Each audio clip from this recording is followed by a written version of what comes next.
साथियों, कल सुबह में आप एग्जाम दे रहे होंगे। उम्मीद है कि वह एग्जाम आपका अच्छा ही जाएगा। ठीक है, मैं चाहता हूं कि आपका वो एग्जाम निकले और जितना मेहनत मैं अपने एंड से कर सकता था वो किया, और अभी रात तक आपके साथ हूँ, है ना। छठा मॉक टेस्ट का डिस्कशन करने जा रहा हूँ जो रात में लिया गया है। ओके, अभी दो मॉक टेस्ट और करवाऊंगा जिससे कि आप लोगों की तैयारी और परफेक्ट हो सके। ठीक है, और मेरा देखिए, हर मॉक टेस्ट में एक फोकस्ड एरिया हमारा रहता है कि भाई जो है, एक बार आप देखते होंगे कि प्रश्नों का जो वेरिएंसी है कई बार मॉक टेस्ट में एक जैसा हो जाता है। उसके पीछे कारण क्या है कि भाई मुझे पता है ना मैं कौन सा एरिया आपका कवर कर दिया है, कौन सा एरिया कवर कर नहीं किया। सिलेबस पूरा आपका वही रहेगा, जो आपका सिलेबस रहता है वो पूरा का पूरा सिलेबस कवर करता हूँ। लेकिन कई बार प्रश्नों का एरिया मैं चेंज कर देता हूँ कि भाई इस बार मुझे पंक्तियां पूछनी है अधिक से अधिक, इस बार मुझे ईयर पूछना है अधिक से अधिक, है ना। पात्र एक इस बार पूछना है अधिक से अधिक। तो इस तरह से मैं करता हूँ जिससे कि भाई ये डेडिकेशन दिखे कि भाई अभी ये पेपर लग रहा है कि हाँ पात्रों की दृष्टि में रखकर बनाया गया। ठीक है, तो देखिए, जैसे इस प्रश्न पत्र में आप देखेंगे ईयर वाइज जो क्वेश्चन है वो थोड़ा सा अधिक हुआ है। कारण यही है कि भाई आपके सिलेबस में कुछ ऐसे लेखक लगे हुए हैं जिनका ईयर भी इंपॉर्टेंट हो जाता है। ठीक है, तो चलिए देखते हैं। पूरा का पूरा सिलेबस ही है, पर थोड़ा सा एरिया जो है वो ईयर की तरफ मैंने शिफ्ट किया है और जान से किया है। ये मेरा इरादा हमेशा यही रहता है कि कुछ ना कुछ हर टेस्ट से आप सीखें। ओके, ये नहीं कि मैं आपको हलवा खिला दूं और दांत में दर्द ही ना हो, ये मैं नहीं चाहता हूँ। ठीक है, मैं हड्डी खिलाना चाहता हूँ और उस हड्डी के अंदर से मांस निकलवाना चाहता हूँ। ओके, तो चलिए शुरू करते हैं। मन पछतए हैं अवसर बीते, दुर्लभ देह पा हरिपद भजु करम, सहस बाहु दस बदन आनंद, नृप बचे अरु हिते, न काल बली तय हम करी हम, धन धाम सवारे अंत चले असुत, वनिता आदि जानी स्वार्थ, न करू न निह उठी रीते। तो ये पंक्ति पहले ये बताइए। हाँ अच्छा, ये किसका है पूछ ही दिया गया है भाई, है ना। तो देखिए, पूरा आपको नहीं पूछा जाएगा मान लीजिए, लेकिन इतना पूछा जा सकता है कि मन पछते हैं अवसर बीते, मन पछते हैं अवसर बीते, मन बचते हैं अब सर बीते। तो देखिए, मेरे पास गला नहीं है, मुझे पता है, लेकिन इसको गाया जा सकता है। ओके, और भक्तिकालीन कवियों की यही तो खासियत है कि भाई भक्ति काल की कविताओं को आप गा सकते हैं, रीतिकाल की कविताओं को गा सकते हैं। ओके, तो और खास करके भक्तिकालीन कविताओं के साथ तो ये है ही। ओके, तो नाद तत्व मौजूद है। शुक्ल जी भी कहते हैं कि यदि कविताओं में नाद तत्व आ जाए ना तो उसकी सौंदर्यता काफी बढ़ जाती है, उसका सौंदर्य काफी बढ़ जाता है। ठीक है, तो ये स्थिति है। ठीक, तो चलिए देखते हैं भाई, बहुत ज्यादा भाषण नहीं। ओके, उपयुक्त पद किसका है? तो ये उपयुक्त पद जो है तुलसी का है। ठीक है, आपसे पूछा जाएगा भाई कहाँ से लिया गया, तो आप क्या बताएंगे? विनय पत्रिका से लिया गया है। ठीक है, आपसे पूछा जाएगा कि किस भाषा में है, तो आप क्या कहेंगे? ब्रज भाषा में है। ठीक है, सहस बाहु दस बदन का क्या अर्थ है? रावण, है ना। ठीक, वनिता आदि का क्या अर्थ है? वनिता मतलब होती है पत्नी, है ना। और आदि का अर्थ आदि लगा दिया गया तो भाई आपके रिश्ते नातेदार। ओके, ये सभी चीज है ना। तो वही वही कह रहा है कि मन पछताएगा अवसर बीत, मन पछताए हैं अवसर बीते, जब अवसर बीत जाएगा ना तो मन पछताने पछताने के अलावा कुछ बचेगा नहीं। ओके, तो वही कहना अब पछताए होत क्या जब चिड़िया चुग गई खेत, है ना। तो वो उसका एक्सप्लेनेशन भाई मैं बहुत अच्छे से बताया हूँ, लेकिन अब आपके पास वो समय नहीं है कि आप एक्सप्लेनेशन देखें। ओके, लेकिन अभी भी मैं कहूंगा कि ये जितना मैं टेस्ट लिया हूँ सभी का पीडीएफ ऐप पर डाल दिया हूँ, है ना। टेस्ट के ना सही पीडीएफ के लिए मैं पीडीएफ देख करके चले जाइए भाई, आपका काम होगा। ओके, और उसके लिए मात्र 101 रुपया खर्च करनी है ना। और आप ग्रुप में जाएंगे तो आज का जो है मैं लास्ट वाला जो टेस्ट होगा वो फ्री रखूंगा, लास्ट वाला मॉक टेस्ट फ्री रहेगा। ओके, लास्ट मॉक टेस्ट जो रात में हम लेंगे वो फ्री रखेंगे। ओके, चलिए, निम्नलिखित में कौन सी रचना रामविलास शर्मा की नहीं है? ओके, तो भाई देखियो, नए साहित्य का सौंदर्य शास्त्र, नई कविता और अस्तित्ववाद, निराला की साहित्य साधना और प्रेमचंद्र उनका युग। ठीक है, मित्रों नीचे में आप देख रहा हूँ कि 00% आपने लगाया है। ये अच्छी बात है कि आपको ये कम से कम रिकॉग्नाइज कर पा रहे हैं कि ये दोनों तो निराला की पुस्तक है। कम से कम यही याद रख लीजिए, ठीक है। आपसे प्रश्न पूछ देगा कि निराला की साहित्य साधना किसकी पुस्तक है या प्रेमचंद और उनका युग किसकी पुस्तक है, तो आप आराम से उत्तर कर पाएंगे भाई ये रामविलास शर्मा की पंक्ति है, ठीक है, सॉरी पुस्तक है। नई कविता और अस्तित्ववाद भी रामविलास शर्मा की ही है। ओके, तो 3 पुस्तक तो है भाई। आपसे मैंने ये उम्मीद नहीं किया था कि आप नई कविता और अस्तित्ववाद पढ़ के आएंगे, बिल्कुल नहीं उम्मीद किया था। लेकिन आपसे उम्मीद एग्जामिनर करेगा कि आप मुक्तिबोध चूंकि आपके सिलेबस का पार्ट है और रामविलास शर्मा भी आपके सिलेबस का पार्ट है, टिप्पणी में आप जाके देखिए। तो जब मुक्तिबोध और रामविलास शर्मा दोनों आपके सिलेबस का पार्ट है, तो क्यों आपने ये नहीं याद किया नए साहित्य का सौंदर्य शास्त्र रामविलास शर्मा का नहीं, मुक्तिबोध की रचना है। ओके, नए साहित्य का सौंदर्य शास्त्र किसकी रचना है, मुक्तिबोध की। ओके, और इसी वजह से रामविलास शर्मा की रचना नहीं है। सिंपल सी बात है भाई, तो elimination is the best way, है ना। तो एलिमिनेशन करिए, कुछ चीजें आपको नहीं भी याद रहेगा तो आप कर पाएंगे, है ना। ये देखिए प्रश्न कितना मजेदार है। नागार्जुन का जन्म कब हुआ? ओके, इस वर्ष उस वर्ष होना चाहिए। ओके, ये इसके जगह सारी जगह उस कर लीजिए। उस वर्ष जिस वर्ष आगे का हुआ, उस वर्ष जिस वर्ष रामविलास शर्मा का हुआ, जिस वर्ष रामचंद्र शुक्ल का हुआ और मुक्तिबोध का हुआ, ठीक है। तो भाई आगे का जन्म कब? पहले तो आपको देखिए क्वेश्चन मैं किस तरह से सेट किया हूँ। क्वेश्चन आपसे हम चाहते तो भी ना 1910, 1911, 1912 भी ऑप्शन दे सकते थे, लेकिन मेरा इरादा सिखाने का है। ओके, क्वेश्चन तो आप एग्जाम में सही करेंगे ही करेंगे, ठीक है। यदि इस क्वेश्चन को आप सही कर ले रहे हैं तो एग्जाम में आपका क्वेश्चन यदि पूछ लिया जाए नागार्जुन का जन्म कब हुआ, तो क्या आप सही नहीं कर पाएंगे? यदि इस क्वेश्चन को आप सही कर पाते हैं, और आप ये सभी राइटर जो है आपके सिलेबस के हैं, आगे भी आपके सिलेबस में लगे हैं, रामविलास शर्मा भी आपके सिलेबस में है, रामचंद्र शुक्ल भी आपके सिलेबस में है और मुक्तिबोध भी आपके सिलेबस के पार्ट है ना। इधर उधर से कुछ दिया नहीं गया है। तो मेरा इरादा यही है कि आप सीखें, न कि और कुछ करें। तो नागार्जुन का जन्म जो है आपको पता है 1911 में हुआ है, ठीक है। आगे का भी जन्म 1911 में हुआ है, ठीक है। रामविलास शर्मा 1912 में, रामचंद्र शुक्ल 1884 में, ठीक है, और मुक्तिबोध 1917 में, ठीक है। यदि आप देखिए एक क्वेश्चन आप करते हुए क्या सीख रहे हैं, ठीक है।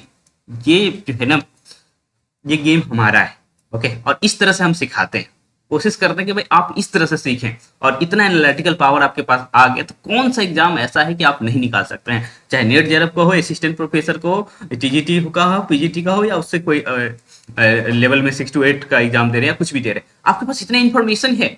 ओके, तो 1911 मैच कर गया आपका, ठीक है। तो एक साथ और भी 3 इंफॉर्मेशन प्लस 2 इंफॉर्मेशन, 5 इंफॉर्मेशन आपके साथ एक क्वेश्चन में गया, ठीक है। और इस क्वेश्चन को आपको मात्र 45 सेकंड में करना होता है, ओके। तो 45 सेकंड में आपका दिमाग कितना चलेगा वो भी मैं चेक करता हूँ, ठीक है। कहानी आंदोलन की शुरुआत कब हुई थी? 1987, 1960, 1946, 1962। लगभग 1 साल पहले आप साहित्य सहचर का जो है यूट्यूब पर जो कवर होता है, कवर बैक में जो होता है, उसको देखते थे। एक व्यक्ति हैं, है ना, मस्त पीले कुर्ते में या पीले सूट पहने हुए हैं। तो वो कौन थे? वो गंगा प्रसाद बीमल थे। हम लोग से मिले हुए थे गंगा प्रसाद बीमल, ठीक है। कोरोना के समय में इनका डेथ हो गया, है ना। श्रीलंका में अपने परिवार वालों के साथ घूम रहे थे और कार एक्सीडेंट में पूरे परिवार ही खत्म हो गए थे इनका, ठीक है। तो बहुत दर्दनाक था, और चूंकि हम लोगों से काफी जुड़े हुए थे गंगा प्रसाद बिमल, ओके। इससे ये आप कल्पना मत करने लगे कि मैं बहुत सीनियर हूँ, है ना। तो जो मुझे जानते हैं वो बस ये मान के चलिए मैं बहुत जूनियर हूँ, है ना। बहुत बहुत बहुत आप लोगों से बहुत जूनियर हूँ। पर ये है कि मैं कोशिश कर रहा हूँ कि भाई देखिए मेरे पास जो क्षमता है उसका लाभ आप उठाएं। तो 1960, है ना, क्योंकि आप लोगों को कहानी पढ़नी है, कहानी का इतिहास दे रखा है पढ़ने के लिए, तो इस तरह से प्रश्न आएंगे, ठीक, याद रखेंगे 1960। अच्छा हाँ, कौन? गंगा प्रसाद बिमल, मैंने नाम भी लिया ना, गंगा प्रसाद बिमल, गंगा प्रसाद बिमल, ठीक है। अच्छे व्यक्ति हैं, लेकिन वही है। खैर, अतीत के चलचित्र में प्रथम भेंट अंतिम भेंट संकलित है, यह संकट नहीं संकलित है।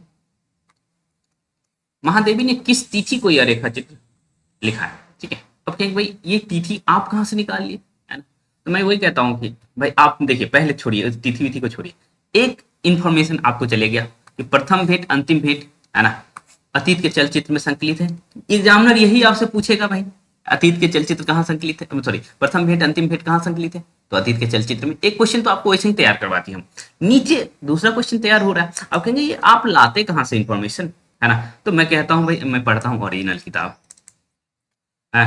ओरिजिनल किताब भाई, बनारस में हूँ, ओरिजिनल किताब की कमी नहीं है ना, जब मन करे तब जाइए बीएचयू के अंदर, बीएचयू के बाहर, ओके, और भी जगह पुस्तकों की कमी नहीं है, आपको सब कुछ उपलब्ध है, ठीक है। बस आप बता दीजिए टेक्स्ट लगा क्या है। तो प्रथम भेंट अंतिम भेंट संकलित है अतीत के चलचित्र में, ओके, और ये 4 जनवरी 1935 को लिखा जाता है, ठीक है।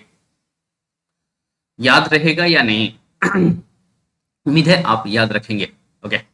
तो जब ओरिजिनल किताब पढ़ेंगे तब ये मिलेगा, ऐसे नोट गाइड सब में नहीं मिलता ये सब। साय में धूप का प्रकाशन वर्ष क्या है, ओके, तो साय में धूप का प्रकाश, आई थिंक पूछा भी गया था साय में धूप किसकी रचना है, आप लोगों के एग्जाम में आया था क्या, तो ये 1975, ठीक है। और मैं और भी चाहता थोड़ा सा एक्सपेरिमेंट करने के लिए इस क्वेश्चन में कर सकता था, लेकिन मैं नहीं किया हूं क्योंकि आपसे थोड़ा सा ये याद करवाना था आपको, ठीक है, 1975 ये याद रहे। ये देखिए भाई, भीष्म सैनिक उपन्यासों का सही क्रम क्या है, ठीक है, क्योंकि आपको तमस पढ़ना है ना, तमस उपन्यास पढ़ना है, और इस वजह से भाई भीष्म सैनिक आपके लिए इंपॉर्टेंट हो जाते हैं एज ए राइटर, ओके। तो देखिए, बसंती बहुत महत्व की है, 1980 की रचना है, ठीक है, और ये सब शुरुआत की है, और 1980 और 1973, ठीक है।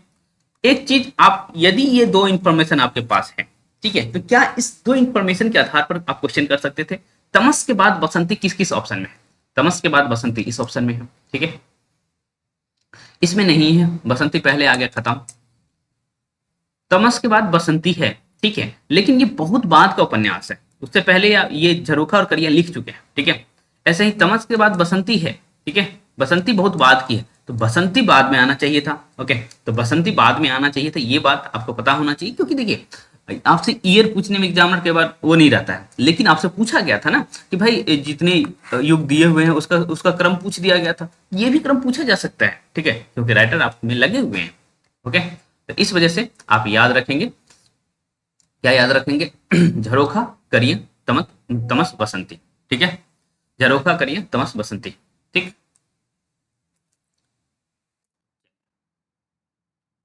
आगे बढ़ते हैं।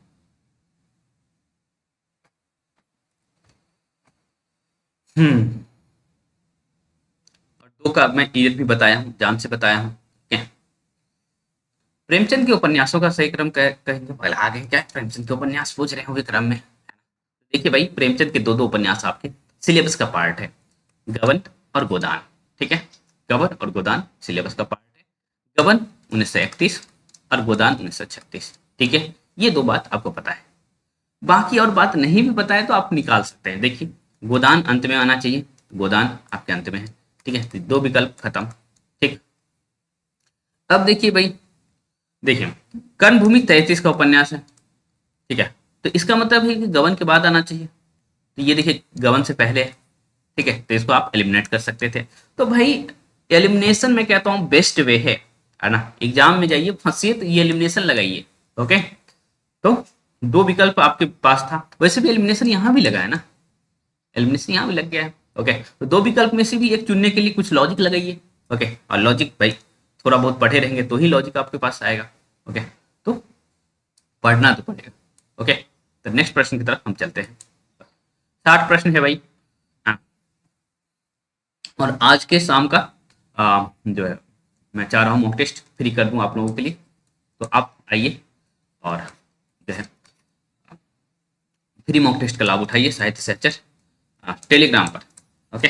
और ऐप पर मैं फ्री कंटेंट कर दिया हूँ, कंटेंट फ्री कर दिया गया है बहुत सारा, ठीक है, और उसके पीछे कारण यही है, असिस्टेंट प्रोफेसर के इंटरव्यू के खुशी में, ओके, आपको ये दिया जा रहा है, ठीक है।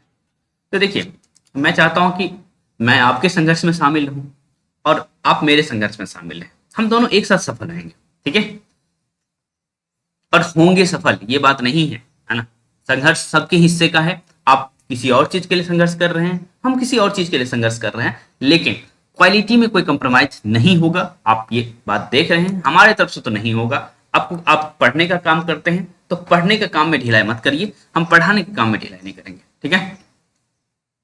भीष्म साहनी का जन्म कब हुआ? भाई Bhishma Sahni is the part of your syllabus, है ना, तो फिर क्यों नहीं पूछा जाएगा भीष्म साहनी के विषय में, है ना, तो 1915, 1918, सही आंसर ही हमारे माइंड में आ गया, तो भाई सीधी सी बात है 1915 आप कर लीजिएगा। ओके, निम्नलिखित में स्त्रीलिंग है भाई, है ना, स्त्रीलिंग। अच्छा, ये ब्रह्मपुत्र जो है रिवर जो असम में बहती है, हाँ देखिए मैं बहती है बोल दिया जो कि गलत है, ब्रह्मपुत्र बहता है, ठीक है।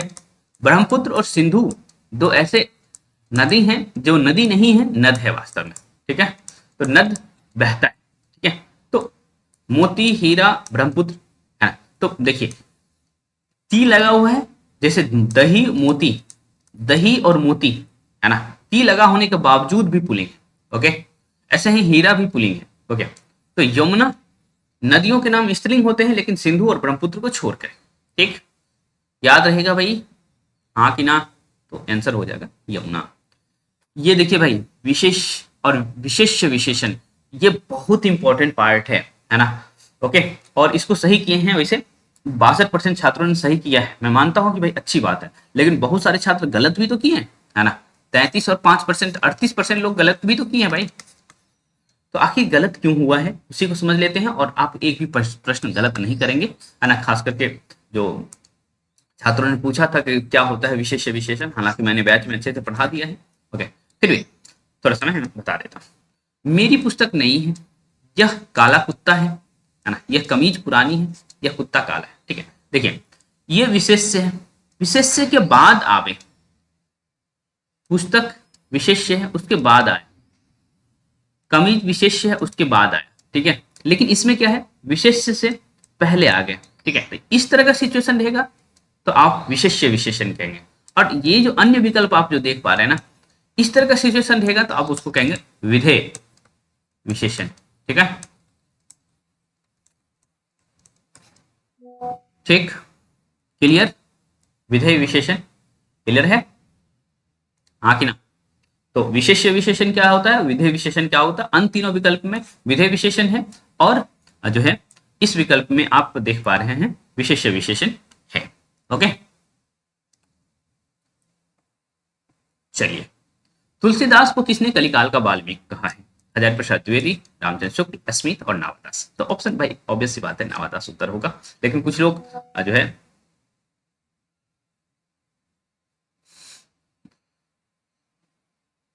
चलिए, हिंदी कहानी की शुरुआत में किस पत्रिका का सबसे अधिक योगदान है ना। आप जानते हैं कि हिंदी कहानियों की शुरुआत 1900 से आप मान रहे होते हैं, ओके, इंदुमती कहानी से मानते हैं।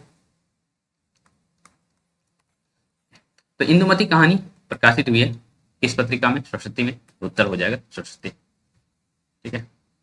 शुरुआती कहानियां सरस्वती में ही प्रकाशित हुई थी। रामचंद्र शुक्ल के हिंदी साहित्य का इतिहास शब्द सागर की भूमिका के रूप में हिंदी साहित्य का विकास नाम से कब प्रकाशित हुआ था? देखिए आपसे प्रश्न पूछता भाई, है ना, शब्द सागर की भूमिका में क्या नाम था, उस समय इंफॉर्मेशन दे ही दे रहा हूँ, ये सब तो पता होना ही चाहिए, मेरे हिसाब से ये पता होना चाहिए, साथ ही साथ ये भी पता होना चाहिए कि कब, है ना, और कब में भी स्पेसिफिकली किस मंथ में। आप कहेंगे ये इन्फॉर्मेशन आपने कहाँ से लाया? तो देखिए जो भी इंफॉर्मेशन आता है अपने मन से मैं नहीं लाता हूँ, बस सिंपल सी बात है, ओरिजिनल किताब पढ़ेंगे, और आपका एग्जामिनर भी गाइड से क्वेश्चन नहीं बनाता है ना, आपका एग्जामिनर भी ओरिजिनल किताब पढ़ता है, ओके, अच्छे एग्जामिनर रहे तो, ठीक, तो गाइड वाइड से क्वेश्चन नहीं बनता है, तो बेहतर है कि आप मूल किताब पढ़ें। तो आप हिंदी साहित्य का इतिहास पढ़ेंगे ना, हिंदी साहित्य का इतिहास, ओके, रामचंद्र शुक्ल की है, ओके। जब मैं नेट जेआरएफ की तैयारी कर रहा था तो कम से कम 11-12 बार उस किताब को मैं पढ़ा था। अभी मेरी पुस्तक की वो स्थिति है कि पन्ना पन्ना फट गया, ठीक है, लेकिन मैं उस किताब को रखा हूँ क्योंकि वो इतनी बार पढ़ी गई है ना कि भाई एक एक लाइन जो इंपॉर्टेंट था सभी के सभी अंडरलाइंड है, ओके। तो जब भूमिका पढ़ेंगे तो वहां कहते हैं कि जैसा कि आपको ज्ञात है कि ये बात हम जनवरी 1929 में ही कर चुके हैं, ठीक है, तो ऑब्वियस सी बात है जनवरी 1929 उत्तर होगा, ठीक है। एक बार जाकर भूमिका पढ़िएगा आपको मिलेगा, है ना। अपनी मन से मैं कुछ भी नहीं बताता हूँ, मुझे कुछ नहीं आता है, ये बात मान के चलिए, है ना, सीरियसली कुछ नहीं आता है, वैसे ही है। नौ नाथों में कौन शामिल नहीं है भाई, है ना, सत्यनाथ, गोरखनाथ, नागार्जुन और मैकिननाथ। ये कोई नाम है ही नहीं, ये हमारे माइंड का नाम है, ठीक है, फिर भी लोगों ने गलत किया 19% और 19%, 38% छात्रों ने फिर भी गलत किया है। भाई आपको मैं याद करवाया हूँ, कैसे नवनाथों को याद रखेंगे आप, ठीक है। मैं अभी ही याद करवा देता हूँ, फिर से याद करवा देता हूँ। अभी देखिए याद करवा रहा हूँ।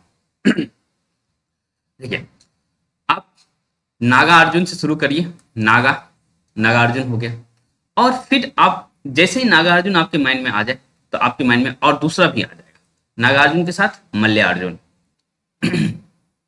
तो मल्ल्यार्जुन हो गया, दो खत्म, ठीक है।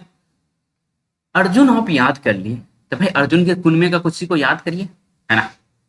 तो आप याद करेंगे किसको, तो अर्जुन के कुनबे में एक सत्य बोलने वाले युधिष्ठिर थे, ठीक है।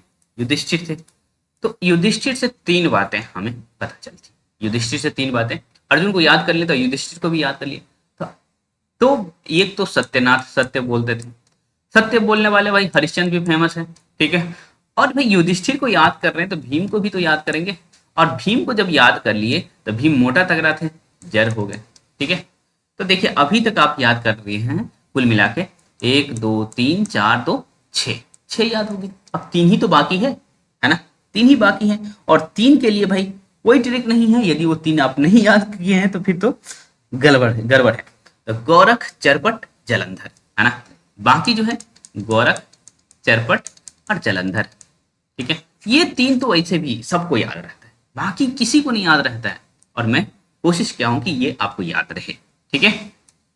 याद रहेगा नवनाथ का नाम भाई, नागार्जुन, मलयार्जुन, है ना। अर्जुन, अर्जुन से अर्जुन आप याद कर रहे हैं, है ना। तो ऑब्वियस सी बात है भाई, याद करेंगे किसको, युधिष्ठिर को, ठीक है। युधिष्ठिर को याद करते हैं, चार नाम आपके माइंड में तुरंत आ जाएगा। युधिष्ठिर सत्य बोलता था, सत्य बोलने वाले हरिश्चंद्र थे, है ना। युधिष्ठिर का भाई भीम था, जो कि मोटा तगड़ा था, इसलिए जर बोल रहे हैं। गोरख, चरपट, जलंधर इधर आ गए, है ना। भाई ऐसे किया जाता है। तो कोडिंग जरूरी है जीवन में। जैसे कंप्यूटर को कोड किया जाता है और वो फास्ट चलने लगता है, तो अपने जीवन में भी खुद को कोड करिए। आप हर एक स्टेप पर कोड करिए कि यदि ये सिचुएशन आएगा तो मैं कैसे डील करूंगा, है ना। हर एक सिचुएशन के लिए कोडिंग जरूरी है, और वो मैं करता हूँ, हर एक बात पे करता हूँ कोडिंग, ओके। और कोडिंग याद रहता है हमारे स्टूडेंट्स को, क्योंकि कोडिंग लॉजिकल होता है ना। कंप्यूटर लॉजिकल है ना। 0 और 1 के सेंस में चलता है कंप्यूटर, ओके, बाइनरी डिजिट में। तो ऐसे ही लॉजिक के साथ चलना होगा, ओके। और लॉजिक के साथ आप रहेंगे तो कोई रोक नहीं सकता है आपका सिलेक्शन। अर्थ के दृष्टि से वाक्य के कितने भेद होते हैं, आपसे पूछा गया था सर्वनाम के कितने भेद होते हैं, ओके। ऐसा ही ये भी पूछा जा सकता है, अर्थ की दृष्टि से वाक्य के 8 भेद होते हैं, ठीक है। इसे दिमाग में रखेंगे। मनोरमा थिएटर और राधे श्याम के नाटक का जिक्र निम्नलिखित में कहाँ है। तमस, गबन, प्रथम भेंट, अंतिम भेंट, है ना, और राजनीति का बंटवारा। देखिए दोस्तों, यदि आप तमस और गबन सेलेक्ट करते हैं, तो मुझे बहुत ज्यादा फर्क नहीं पड़ेगा। लेकिन आप प्रथम भेंट और अंतिम भेंट सेलेक्ट करते हैं, तो मैं समझता हूं कि भाई आप अपनी तैयारी में कुछ कमी छोड़ रखे हैं। क्योंकि देखिए प्रथम भेंट और अंतिम भेंट छोटा सा टेक्स्ट है, और सॉरी, प्रथम भेंट, अंतिम भेंट और राजनीति का बंटवारा, ये छोटा सा टेक्स्ट आप में लगा हुआ है, संरचनात्मक रेखा चित्र, और इधर आपके माइंड में पता है कि ये व्यंग्यात्मक निबंध है, ठीक है। ये दोनों छोटे छोटे से हैं, इससे आप पढ़े होते तो आप ये दोनों विकल्प तो चूज करते ही नहीं, ओके, चूज करते ही नहीं, लेकिन आपने किया है, ओके। 19 और 24% छात्रों ने किया है। मतलब अभी राजनीति का बंटवारा आप चूज कर रहे हैं भाई, 3 पेज का है ना। प्रथम भेंट, अंतिम भेंट कितना पेज का होगा, 5-6 पेज का होगा, अधिक से अधिक, ओके। फिर भी आपने टिक किया है, जिसका मतलब है कि आपने कमी छोड़ी है ना। और ये मैं एग्जाम के लास्ट डे है, फिर भी मैं बोल रहा हूँ, ठीक है। और प्रथम भेंट, अंतिम भेंट को मैं फिर कर रखा हूँ साहित्य सहचर ऐप पर, तो जाइए देख सकते हैं, है ना। और ऐसा नहीं कि भाई मैं चाहता तो इसको पेड भी रख सकता था, और है ना, और आप लोगों को मजबूर भी कर सकते थे कि नहीं खरीदे या खरीदिए। ऐसा कुछ भी नहीं करना चाहता मैं भाई। यदि हमें पैसा कमाना रहता ना, तो इतने अच्छे प्रश्नों के लिए मात्र 101 रुपया नहीं रखता, ठीक है। तो अभी मुझे भारत सरकार पैसा दे रही है, ओके। और भाई बस यही है कि मैं चाहता हूँ कि हमसे जुड़े तो सीरियस स्टूडेंट जुड़े, है ना, जिनके अंदर कुछ जुनून हो वो जुड़े। हाँ, ऐसा नहीं कि भाई बस जुड़ गए, दाल भात परोसा जाएगा और खा लेंगे, नहीं। मैंने कहा कि मैं कांटा परोसूंगा और उसको चबाना होगा आपको, ठीक है। और जिस दिन कांटा का चबा दिए ना, तो फिर दाल भात तो क्या चीज। तो मनोरमा थिएटर और राधे श्याम के नाटक, ये राधे श्याम कथावाचक है वास्तव में, ओके। एक प्रजामित्र नामक पत्रिका का भी जिक्र होता है, ठीक है। तो क्योंकि आपको पता है, और ये गबन की बातचीत मैं कर रहा हूँ, गबन उत्तर हो जाएगा, ठीक है। ये मनोरमा थिएटर और राधे श्याम, मनोरमा थिएटर में राधे श्याम के नाटक हो रहे हैं, ओके। और उसमें रामनाथ जा रहा है, ओके।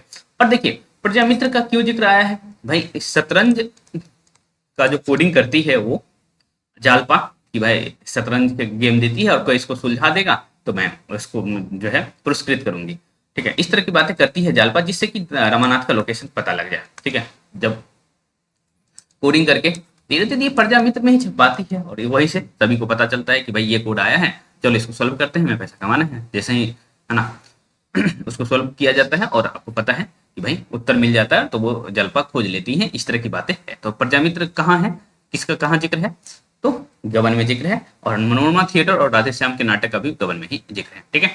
मुक्तिबोध के कमानी एक पुनर्विचार का प्रकाशन वर्ष क्या है, बहुत इंपॉर्टेंट है भाई मुक्तिबोध, है ना। एक भाई हमारा इरादा ये था कि आप कम से कम ये तो आप याद रखेंगे, कमानी एक पुनर्विचार मुक्तिबोध का है ना।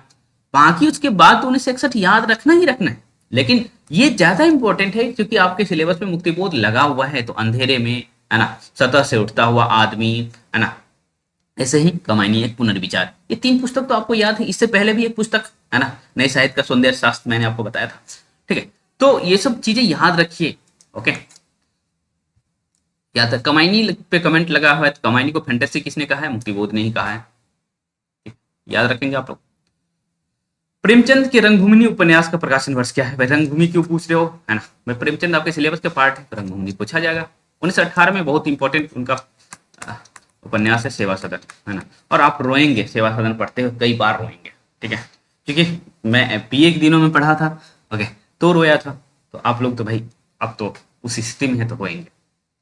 राजनीति का बंटवारा बंटवारा में वाचाल भतीजा वर्तमान में क्या कर रहा है ना, भाई पीएचडी कर रहा है, ओके। तो भाई बहुत सारे प्रश्न हैं, ओके। और मैं चाहता हूँ कि अभी क्योंकि मुझे क्लास लेनी है, जो हमारे साथ जुड़े हुए स्टूडेंट हैं उनकी क्लास लेनी है, तो एक क्वेश्चन का डिस्कशन मैं कर देता हूँ। एक क्वेश्चन ये, और एक क्वेश्चन गलती से दूसरा ऑप्शन टिक हो गया था सही, है ना, उस पर डिस्कस करके हम इसको बाइंड करेंगे, ओके। और आपको पीडीएफ चाहिए, मैं तो साहित्य सहचर ऐप पर 101 रुपये में इनरोल कर लिए, पाठ आधारित टेस्ट, मॉक टेस्ट सभी का पीडीएफ मिलेगा, और आपको जितना टेस्ट देना है हिंदी साहित्य और व्याकरण का उतना उपलब्ध है ना, तो उसमें कोई कमी नहीं है।